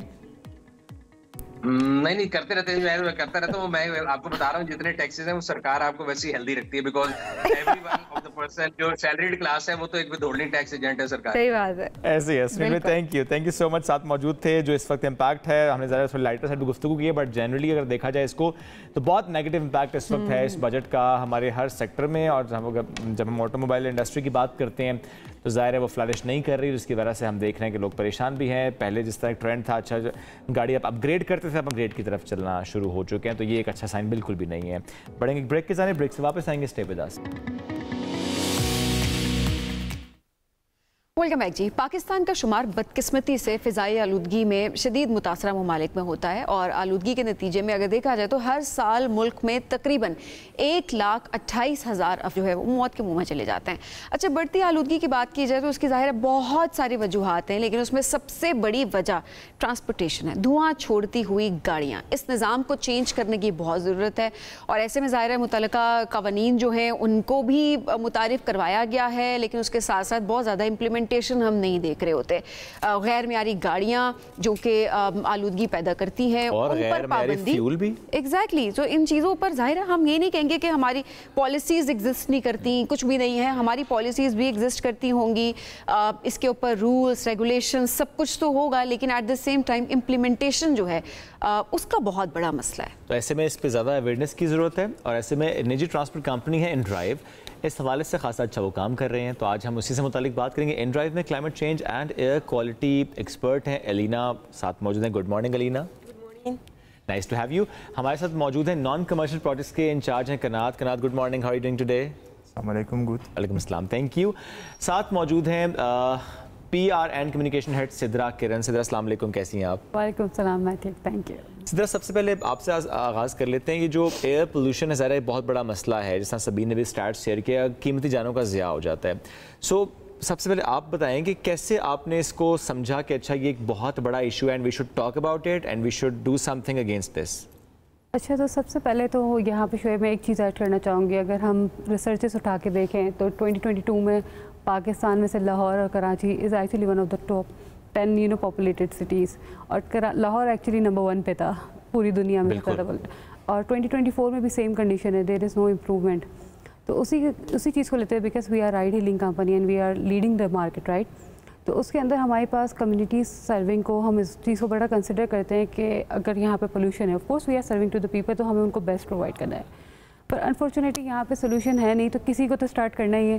तो definitely we take this initiative. और इसके अलावा ये सिर्फ यहीं पे नहीं, इससे पहले अलमाती में हम लोगों ने स्टार्ट किया है प्रोजेक्ट। आई थिंक एलिना उसके बारे में ज़्यादा आपको डिटेल में बताएंगी। पूरी दुनिया में आप देखें सब लोग EV पे स्विच कर रहे हैं, और इनफैक्ट अगर हम US और बाकी कंट्रीज़ जो डेवलप्ड कंट्रीज़ उनकी बात करें तो उनका प्लान है बाई 2030 वो एक सर्टन परसेंटेज गाड़ियों की वहाँ पे EV बाइक्स या EV कार्स होंगी। तो वाइल ये चीज़ हम पाकिस्तान में नहीं देख रहे, तो as a private company we took this initiative और we are working on this project. What do you think? What is the main contribution for this air pollution? Is this the transport thing? Yeah, I guess yeah. Most of emissions comes from transport, yeah. But also industry and some like private companies, yeah. So. And how we can handle this issue, because it's a grave issue? Yeah, I guess at some point we will all just transit to more sustainable modes of transport. such as EVs or something like that. But also it is important to develop infrastructure and to cooperate with government and like other companies, private and public, and engineers, and do all efforts cooperatively. All right. So Qanat, would you like to highlight some projects that you are doing, your initiatives, their impact and implementation in Pakistan regarding air pollution? Yeah, for sure. So I'm responsible for Envision Projects. It's a special hub that we have in the company. And we have the company, the big mission. It's challenging injustice around the world and positively affect on 1 billion people. So in one of these solution can be these Envision projects. And we did great in Pakistan. Just recently we conducted the Your Pace project in Islamabad. It's a kind of collaboration with Margil Trails. It's a children's race. So and it was in promoting the health and inclusion, and especially it was nice for the kids because they like running, they can feel this atmosphere. And it was especially organized for the children who lives outside of Islamabad, and for them it was the first experience to see the Islamabad. Now we are thinking about extending this program in Pakistan. For that purpose we are exploring new opportunities, maybe conduct it in Karachi in the end of this year. This kind of project that we have. We have another one as well. And when we talk about the Your Pace project, what do you think, what was the response from the local community about this project? It was really good commitment from the local community, because we can say this like inside we are talking that it's like a good role model for other organizers, because the volunteering, the teachers, the school principals was really attracted and involved in this project, and the organization was really good. So we just think that maybe we should provide one more, because we see the efforts from the community, and it's an important point to organize such kind of projects. If you see that community really need it, so it's a point to start more projects like that. Exactly. So we need to start more projects. So नाज़रीन को भी साथ साथ हम बताते चले, ज़ाहिर आपका फीडबैक भी बहुत इंपॉर्टेंट है, कैसे एयर पोल्यूशन को कम किया जा सकता है। जिस तरह से अभी कनात बता रहे थे कि किस तरह से एक्टिविटी करवाई गई जिसमें इस्लामाबाद के बाहर से बच्चों को बुलाया गया ताकि इस्लामाबाद में आके ग्रीनरी देख सकें और ये फील कर सकें कि जब दरख्त होते हैं, सुकून होता है, एयर पोल्यूशन कम होती है निस्बतन बाकी शहरों के, तो कितना अच्छा फील होता है ताकि वो अपने शहरों में जाकर ऐसे इनिशिएटिव्स ले सकें। सो ये बड़ा इंपॉर्टेंट है। अच्छा सिद्रा, ऐसे में जिस तरह बताया कि लोकल जो कम्युनिटी है उसका बहुत अच्छा एक रिस्पांस भी देखा और वॉलंटियर भी लोगों ने किया एट द सेम टाइम। अच्छा, आप गवर्नमेंट लेवल की अगर बात की जाए तो बहुत सारी पॉलिसीज़ भी हम देख रहे होते हैं और ज़ाहिर है आप लोग भी अभी काम कर रहे हैं प्राइवेट सेक्टर की अगर बात की जाए। सो ऐसे में आपको क्या लगता है मज़ीद किन चीज़ों पर काम होने की ज़रूरत है और आप अपने प्रोजेक्ट्स के थ्रू किस तरह से उनको बेहतर करने की कोशिश कर रहे हैं? तो ऑफकोर्स हम लोग एज अ कंपनी हम लोग हमेशा मेक श्योर करते हैं कि अगर हम कम्युनिटीज़ को सर्व कर रहे हैं तो इट्स ऑलवेज बेटर कि हमारे साथ गवर्नमेंट की अलाइनमेंट हो, क्योंकि गवर्नमेंट की अलाइनमेंट बहुत सारी रिसोर्सेज गवर्नमेंट के पास है, and they are also looking for companies जो कि इस तरह की कम्युनिटी से सपोर्ट कर रही हैं। Elena, when we talk about the motorbikes, that they are the major contributor in air pollution, what do you think? What is the solution just to convert the bikes from the conventional one to the EV one? Yeah, there are different solutions. We could suggest just to we could facilitate the process of obtaining the new bike, or we could just, if a driver already has it, we could convert it to the EV bikes. We could also contribute to the development of infrastructure, like charging stations or swapping battery stations, and of course we could cooperate with the government in a policy making sense if this situation, and cooperate with other organizations, together we could do like some kind of initiatives and everything, because it is very important. Like most of our rights are done by bikes, and addressing social challenges, like giving an opportunity to earn. And yes, we do address social challenges, but it's time to address environmental challenges too. And also, like, we contribute to the local economy, given an opportunity to earn and develop local communities. But it's also important to do see that there's projects, and address climate these challenges change, too. Yeah, as we are a part of Pakistani economy and community and society. That is so true actually. ज़ाहिर है जब हम bikes की बात करते हैं कि वो कंट्रीब्यूशन है उसकी एयर पोल्यूशन में, तो एट द सेम टाइम हमें ये अंडरस्टैंड करना होता है कि अच्छा चूँकि बहुत ज़्यादा रिलाई हम करते भी हैं बाइक्स पर, और जिस तरह अब मैंने पहले भी मेंशन किया कि ज़ाहिर है लो या मिडिल इनकम जो क्लास है वो इस पर रिलाई भी करते हैं, लेकिन हमें समझना होगा इसको कि ठीक है वो पैसे बचाना अपनी जगह, वो एक चीप सोर्स ऑफ कम्यूट अपनी जगह, लेकिन एट द सेम टाइम हमें अपने फ्यूचर को सिक्योर करने के लिए, अपने बच्चों के लिए इन्वायरमेंट को प्रोटेक्ट करना भी बहुत ज़रूरी है। एट द सेम टाइम जब हम कुछ एक्टिविटीज़ की बात करें, CSR एक्टिविटीज़ जो कि इनका प्रोजेक्ट जिस तरह एनविजन के अंडर ये लोग बहुत सारा काम करें, कुछ बात पहले हुई भी है, और एंटरप्रेन्योरशिप को कैसे सपोर्ट कर रहे हैं, स्पेशली खवातीन को कैसे सपोर्ट करें। तो कहना था, I would like you to respond on this, the underdog tech award and then Arora tech award, how does these awards contributing to the entrepreneurship in Pakistan? Before I want to explain that we have 4 areas, like focus areas. It's education, sport, as I talk, like place, IT, and film industry. And in terms of IT, we are supporting the underdogs like us, because we are also underdog. We are like a small company that rise during this 10 years. It's not small company. There was no. And then like we from developing countries, and we really believe that Aurora Tech Award can support, it can inspire women entrepreneurs, especially in the countries where the less funding goes to the women-led startups. For instance, we research that only less than 1% go to the women-led startups, and it's a problem, and that's why we should support them and recognize their efforts. And that's why we provided this Aurora Tech Award. Lastly, Sidra, अगर आप कुछ add भी करना चाहें, plus awareness के लिए कितना ज़्यादा काम हो रहा है और कितना ज़्यादा काम ज़रूरी है? लास्ट ईयर हमारे पास 195 एप्लीकेशन थी, बट द इशू इज़ कि यहाँ पे शायद प्रॉपर ट्रेनिंग नहीं है, कि लोगों को पता नहीं है कि एप्लीकेशन और प्रपोजल सबमिट कैसे होता है। तो उसके लिए we are planning to launch soon कि कोई हम एक ट्रेनिंग सेशन भी करवाएं, ताकि वो उनको पता हो कि प्रपोजल कैसे बनाना है। Exactly, because they have a good idea, और there are number of female entrepreneurs as well.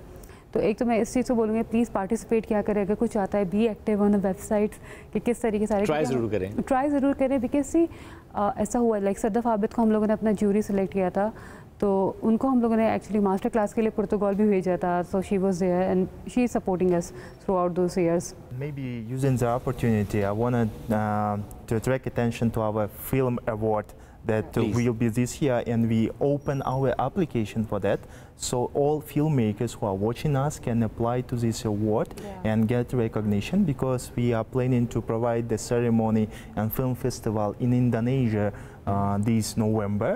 So now the open call is opening, and all filmmakers who are making the social impact films, so they maybe spotlight the social issues, economic issues of the community, can apply to this award and get recognition. They can get the information from your website, right? Yes, everything is present yes, there. Alternativa Film Award. Okay. Great. You want to add something at the end, Alina? Yeah, just do participate in our social and environmental projects. Let's do together like cool things and contribute to the Pakistan growth economically and social. Great, Alina, thank you. Kanat, thank you so much. Sidra बहुत शुक्र साथ मौजूद थी, और जिस तरह हम InDrive की बात करें, ज़रा एक फ़ौरन ख्याल तो कम्यूट का आता है, लेकिन जिस तरह के उनका CSR एक्टिविटीज़ में जिस तरह वो स्टूडेंट्स को प्रमोट करें, जिस तरह वो एंटरप्रेन्योर्स के लिए काम करें, जिस तरह वो फिल्म मेकिंग की उन्होंने बात की, जो भी सोशल इम्पैक्ट क्रिएट कर सके, स्पेशली जब हम सोशल इम्पैक्ट की बात करते हैं तो ज़रा हमें इन्वायरमेंट भी उसमें देखना होता है कि हम कैसे कंट्रीब्यूट कर रहे हैं चीज़ें बेहतरी की तरफ जाने के लिए। इस वक्त जो यंगस्टर्स देख रहे हैं, जो कहते हैं हमारे पास अपॉर्चुनिटीज़ नहीं है, हमारे पास आइडियाज़ हैं, अपॉर्चुनिटीज़ नहीं है, तो अभी आपको हमने अपॉर्चुनिटीज़ के बारे में बताया कि आप रीच आउट कर सकते हैं और इन तमाम अपॉर्चुनिटीज़ को अवेल कर सकते हैं। एक ब्रेक की तरफ बढ़ेंगे, नाज़रीन ब्रेक से वापस आएंगे, stay with us. Welcome back जी। अब वक्त आ जाता है आपको एक ऐसी ज़बरदस्त पर्सनालिटी से आपकी मुलाकात करवाने का, जो मुख्तलिफ मैदानों में, जब हम कहते हैं ना कि हर फील्ड में जो है वो आगे बढ़ चढ़ के काम कर रहे हैं, आवाम की खिदमत करने में खुश हैं और साथ साथ मुसलमानों के लिए बेहतरीन काम कर रहे हैं। हम बात कर रहे हैं, प्रोड्यूसर भी रह चुके हैं, मुसन्निफ भी हैं, और इंसानी हकूक़ के कारकुन अब्दुल मलिक मुजाहिद साहब की, जो 8 बार दुनिया के 500 बाअसर तरीन मुस्लिम अफराद की फहरिस्त में शामिल भी हुए हैं। अच्छा, इंटरनेशनल मीडिया की अगर बात की जाए तो वहाँ पर मुसलमानों के लिए, इस्लाम के लिए वो कंटेंट प्रोड्यूस करते हैं, ताकि मुसलमानों का, इस्लाम का एक सॉफ्ट इमेज जो है वो इंटरनेशनल मीडिया में, इंटरनेशनली उसको वो पोर्ट्रे कर सकें। और इसके साथ साथ अगर बात की जाए तो अमेरिका में, कनाडा में, वहाँ पर जो सियासत है उसमें मुसलमानों के हकूक़ के लिए वो सरगर्म है, और ऐसे यूके में भी, फ्रांस में भी। और जाहिर है मैंने जब वो वाली बात की ना कि वो एक काम करने पे यकीन नहीं रखते, वो कहते हैं कि जी मैं ये भी करूँगा, ये भी करूँगा और ये भी करूँगा। Multi talented. और इसके साथ साथ अगर देखा जाए शोएब, रेडियो शो वो प्रोड्यूस करते थे, वहाँ पर भी उनका मकसद एक ही था कि मुसलमानों का सॉफ्ट इमेज, मुसलमानों का एक अच्छा इमेज किस तरह से पोर्ट्रे किया जा सकता है। और अभी भी अगर देखा जाए तो वो इंटरफेथ हार्मनी और मुसलमानों पर अगर कहीं पर जुल्म हो रहा है दुनिया में तो उसके लिए आवाज़ उठाते हैं, पॉलिसीज़ बनाते हैं, पूरा प्लान बनाते हैं, स्ट्रैटेजीज़ बनाते हैं, उसको अप्रूव भी करते हैं। जब मेरी उनसे बात हुई उन्होंने कहा कि क्रेडिट लेने पे यकीन नहीं रखता, काम ये है कि बस काम हो जाए और उसका फ़ायदा पहुंच जाए मुसलमानों को, बस यही काफ़ी है। बिल्कुल। ऐसे तो अब्दुल मलिक मुजाहिद साहब साथ मौजूद हैं। सर अस्सलाम वालेकुम, गुड मॉर्निंग। वालेकुम सलाम रहमतुल्लाह, सबाह खैर। बस सर, बड़ी प्यारी पर्सनैलिटी आपकी। थोड़ा सा बताएं सर कि जो ये सोच के अच्छा मुसलमानों के हुकूक के लिए काम करना है, और स्पेशली जिस तरह आपकी निगाह America, Canada, UK, France, not just in election but generally भी वहाँ पर रहती है कि कहाँ पर क्या काम हो रहा है, किस काम पर को हाईलाइट करने की ज़रूरत है, कहाँ पर आवाज़ उठाने की ज़रूरत है। जी, मुसलमान अमेरिका के अंदर 6 मिलियन हैं और 3-4 हज़ार मस्जिदें हैं, कई सौ स्कूल हैं, कई कॉलेजेस हैं। तो मुसलमान अमेरिका का एक हिस्सा हैं और वो अक़लियत हैं इसके बावजूद। तो दुनिया भर में जहाँ भी मुसलमान अक़लियतें हैं, हमें उनसे दिलचस्पी है, उनके बारे में मालूमात रखते हैं, उनकी जो मदद कर सकें वो करते हैं। तो इस वक्त जो है 3 इदारे हमारे हैं। एक साउंड विजन, जिसका मकसद ये है कि हमारी आइंदा नस्ल या जो लोग मुसलमान होते हैं, वहाँ ख़ासे लोग नए मुसलमान भी होते हैं, वो अच्छे मुसलमान हों, अच्छे शहरी हों और अच्छे पड़ोसी हों। तो इसके लिए हम कंटेंट डेवलप करते हैं और ये हम 36 साल से काम कर रहे हैं। उसी का एक हिस्सा जो है मुस्लिम नेटवर्क टेलीविज़न है। 20 साल हमने डेली रेडियो चलाया। अब 4 साल से मुसलमानों का वाहिद मुस्लिम नेटवर्क चला रहे हैं, जो कि नाम में मुस्लिम है और सचमुच मुसलमान भी है। चंद घंटे की इस्लामी प्रोग्राम भी होती है जो ज़्यादातर गैर मुस्लिम देखते हैं सेटेलाइट के ज़रिए, और लेकिन ज़्यादातर करंट अफेयर्स पे है। उसमें मुस्लिम मिनॉरिटीज़ की बात करते हैं, अमेरिका के अंदर बात करते हैं। मतलब आज सुबह जब मैं उनकी ख़बरें देख रहा था तो उसमें एक ख़बर ये है कि किस तरीके से एक मुसलमान के साथ डेल्टा एयरलाइन ने ज़्यादती की और उसके जवाब के अंदर मुसलमानों ने क्या किया, और 24 घंटे के अंदर अंदर डेल्टा एयरलाइन ने माफ़ी मांगी मुसलमानों से। अच्छा। अब ये जो चीज़ें हैं ना, ये करने में भी हम शामिल हैं, उसकी खबर को शाये करने में भी हम शामिल हैं, प्रेशर बिल्ड करने में भी आप लोग शामिल हैं। जी बिल्कुल। तो ये हाईलाइट करना ज़ाहिर है आप जब भी होते होंगे, या पाकिस्तान में रहते हुए या किसी मुस्लिम मुल्क में रहते हुए अगर आप बात करें तो उतना मुश्किल नहीं होता कि मुसलमानों के बारे में बात करना, इस्लाम के बारे में बात करना, क्योंकि अभी भी देखा जाए तो इस्लामोफोबिया एग्जिस्ट तो करता है। कोशिश तो हम कर रहे हैं कि उसको ख़त्म किया जा सके जितना हो सके। चैलेंजेस क्या आप लोग फेस करते हैं? अभी भी चैलेंजेस भी फेस करते हैं और हम रास्ते खुले भी देखते हैं। बास चीज़ों में हम कामयाब होते हैं, बास चीज़ों में कामयाबी ज़रा दूर लगती है।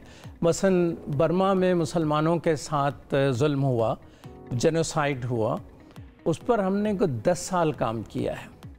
इब्तदा में कोई सुनने वाला नहीं था, बतदरीज अमरीकी कांग्रेस ने करारदाद मंजूर की कि जेनोसाइड है, उन लोगों को बांग्लादेश ने पनाह दी, पाकिस्तान ने भी दी। बहुत कम पाकिस्तानियों को मालूम है कि पिछले 75 साल में यहाँ कम से कम 5 लाख रोहिंग्या हैं जो पाकिस्तान में आए हैं। रोहिंग्या लीडर यूरोप वगैरह में जो मिलेंगे वो मुझसे अच्छी तरह उर्दू में बात करते हैं। मैंने कहा तुम्हें उर्दू कहाँ से आती है? कि हम सब पाकिस्तान गए, वहाँ की हमने शहरियत हासिल की, वहाँ हमने डॉक्टर बने, इंजीनियर बने और हम यूरोप में काम कर रहे हैं। तो पाकिस्तान की बहुत सी खिदमात ऐसी हैं जिसका पाकिस्तानियों को नहीं पता।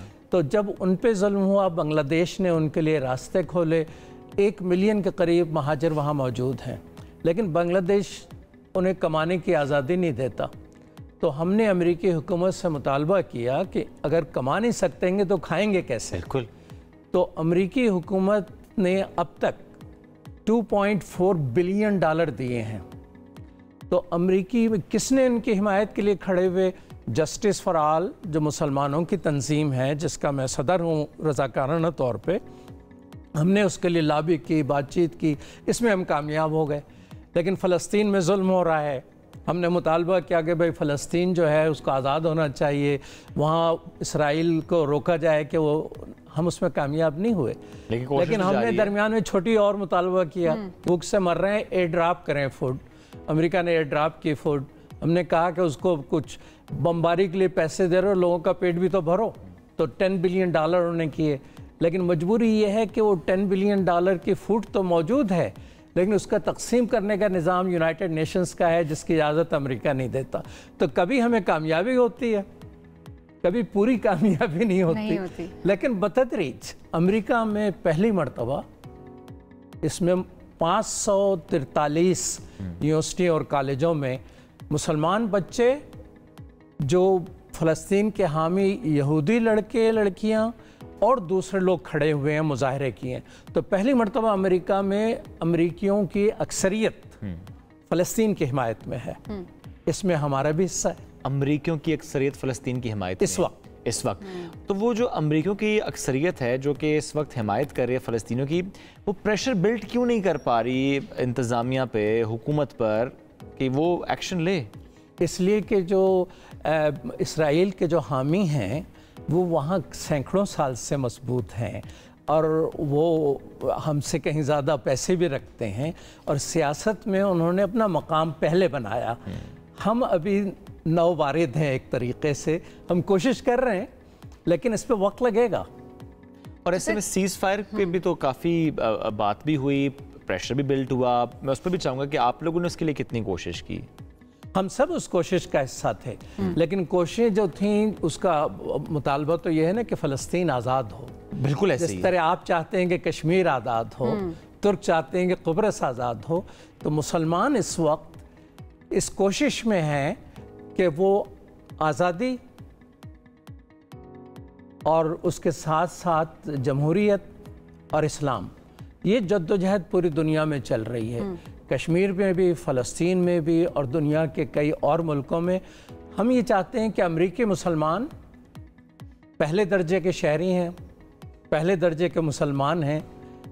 हमारी ज़िम्मेदारी ये बनती है कि न सिर्फ हम अपनी आज़ादी और ख़ुशियों को मनाते रहें, मज़े करें कुछ, लेकिन साथ में मुसलमान अक़लियतें जो फ्रीडम, जस्टिस एंड इस्लाम के स्ट्रगल में मसरूफ़ हैं, ये एक ऑनरेबल स्ट्रगल है, पूरी दुनिया में उसमें होना चाहिए साथ। और हम चाहते हैं कि उसमें पाकिस्तान भी साथ हो, तुर्की भी हो, इंडोनेशिया और मलेशिया भी हो। अक्सर मुल्कों में तो दूसरे हालात होते हैं, लेकिन यहाँ लोग निस्बतन बातचीत करते हैं, लिखते पढ़ते हैं, जद्दोजहद चलती रहती है, लेकिन आज़ादी भी उसके साथ आगे बढ़ती है। तो हमारा ख्याल ये है कि हम मिनॉरिटीज़ के साथ साथ मुस्लिम मेजॉरिटीज़ पर भी बात करें। और इसीलिए भी मैं तुर्की का दौरा कर रहा था, तो मुझे यहाँ पाकिस्तानी इतने पसंद हैं कि यहाँ हमारे 9 मुलाजमीन हैं। अच्छा। और मैंने देखा कि इतना अच्छा काम करते हैं कि मैं बड़ा मुतासिर हुआ कि मेहनत करते हैं, तवज्जो से काम करते हैं, कोई गलती हो तो वो हिदायत को तस्लीम करते हैं और बेचारे दिन रात लगे रहते हैं। और सीखने का उनके अंदर एक जज्बा है ना, कि इस वजह से मैंने किया कि मैं यहाँ और लोगों को हायर करूँ। तो मैं इस वक्त जो आया हूँ यहाँ पाकिस्तानियों से इंटरव्यू करने के लिए, जो फाइनलाइज किया है हमारे स्टाफ ने, उनमें से चंद एक को लेने के लिए आया। ओके, मैं बड़ा खुश हूँ पाकिस्तानियों के काम से। सर ये बड़ी अच्छी बात है कि एक आपको नजर आता है कि मेहनती कौम है और जाहिर है मेहनत भी हम कर रहे होते हैं साथ साथ। अच्छा जी, मैं भी वीज़े के लिए बैठा हुआ था तुर्की इस्तांबुल के कौंसल जनरल में। मैं वहाँ से चल दिया बगैर वीज़ा लिए हुए शिकागो से, तो मुझे ख्याल आया कि वो तो मुझे वीज़ा चाहिए, तो मैं वहाँ गया। 2-2.5 घंटे में वहाँ बैठा हुआ था। आपके स्टूडियो से यूँ समझिए कि 1/3 जगह थी, बल्कि 1/4 होगी। 5 लोग काम कर रहे थे, कोई गप नहीं लगा रहे थे, कोई चाय पे वक्त नहीं ज़ाया कर रहे थे, लोग मुसलसल आ रहे थे, कितने अदब, एहतराम और प्रोफेशनली डील कर रहे थे। मैंने कहा कि पाकिस्तानियों को कौन है जो बदनाम करता है, इतनी मेहनत से काम कर रहे हैं। तो मेरा ख्याल ये है कि जाने से पहले किसी अखबार में मैं चाहता हूँ कि एक लेटर लिखूँ। मैं चाहूँगी कि बल्कि हम सब ये चाहेंगे कि ज़रूर लिखें, क्योंकि आपका एक रीच है वहाँ पर, जाहिर सी बात है मुसलमानों के बारे में पाकिस्तानियों के बारे में एक अच्छी खबर जाए, एक मुस्बत इमेज जाए जो कि एक्चुअली है। तो जो एक्चुअल है वो दिखाना बहुत ज़रूरी है, बजाय इसके कि स्टीरियोटाइप से हैं वही सर्कुलेट करती रहती हैं और फिर जाहिर है एक अच्छा इमेज नहीं जा पा रहा। तो बहुत शुक्रिया सर प्रोग्राम में ज्वाइन करने के लिए, बहुत अच्छा लगा। आपकी ज़बरदस्त पर्सनैलिटी जो शुएब ने पहले भी बताया, तो जाहिर है और काम करे पाकिस्तानियों के लिए और मुसलमानों के लिए, इस्लाम के लिए। अब तक तो शुएब आपको बता रहा था, अब आप भी थोड़ा हमारा नेटवर्क देखिए। इंशाल्लाह ज़रूर अब्दुल मलिक साहब बहुत शुक्रिया। नाज़रीन, इसी के साथ आज के प्रोग्राम से इतना ही। दोबारा मुलाकात मंडे को करेंगे। अल्लाह हाफ़िज़।